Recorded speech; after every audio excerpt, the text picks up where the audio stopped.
Green Bay Packers with a very impressive 30-13 win on the road in Seattle over the Seahawks. They are 8-2 in their last 10 games.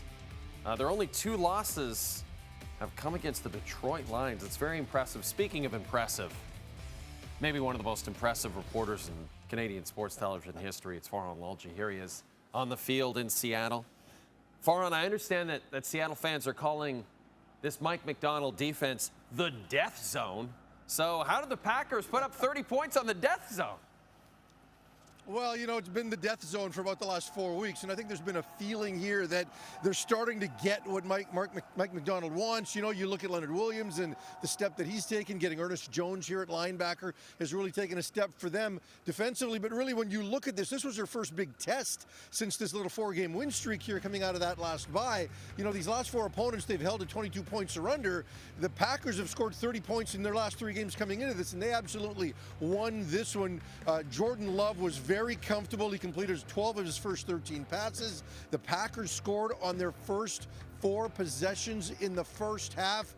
They were able to really do what they wanted, both in terms of the run game, in terms of the pass game. You know, you look at what Seattle have been doing in terms of trying to dial up pressure in these last 4 games. They really had taken a step forward, but minimal pressure in this game, no sacks in this game, and Love and the run game were able to do what they wanted in every key situation throughout this game. And Farhan, you mentioned the run game. Like Luke has been talking about this nonstop for weeks, how great Josh Jacobs has been for this Green Bay Packers team, and Sunday night was no exception, wasn't it?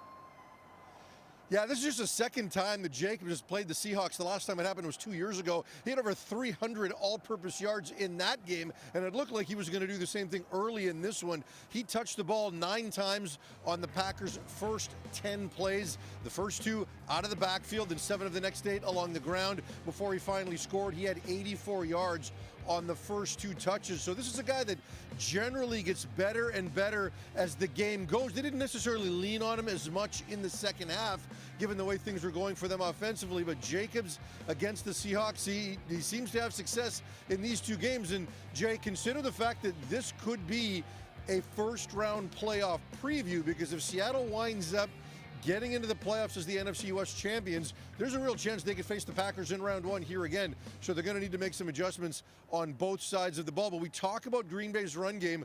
Also consider that Seattle's defensive secondary, which really had been a strength of this team, got exposed at times in this game. Reek Woolen gave up a long pass interference. Josh Jobe gave up a long pass to Reek Woolen, Devin Witherspoon also gave up a touchdown for the first time this season. So both ends of Seattle's defense is going to have to get things figured out if they play again in the playoffs. And they're going to have to hope for a healthy Geno Smith, who left this one in the third quarter after throwing for almost 150 yards and a pick. How would you assess Geno's performance before he had to leave this game with that injury? Well, more of what we've seen from Geno earlier in the season. You know, the last 2 games he has avoided the costly turnover, but in this game he gave up a crucial interception at a really important time, and the previous play he should have thrown an interception to the same guy in Valentine. He didn't learn from that. The one thing Geno has a propensity to do is red zone interceptions. That's his 4th of the year on a pass into the end zone that ties him for the league lead with Jameis Winston. So it's generally either that or when they're close to field goal range, he takes a critical sack that knocks them out of field goal range. So we saw a bit of both in this game.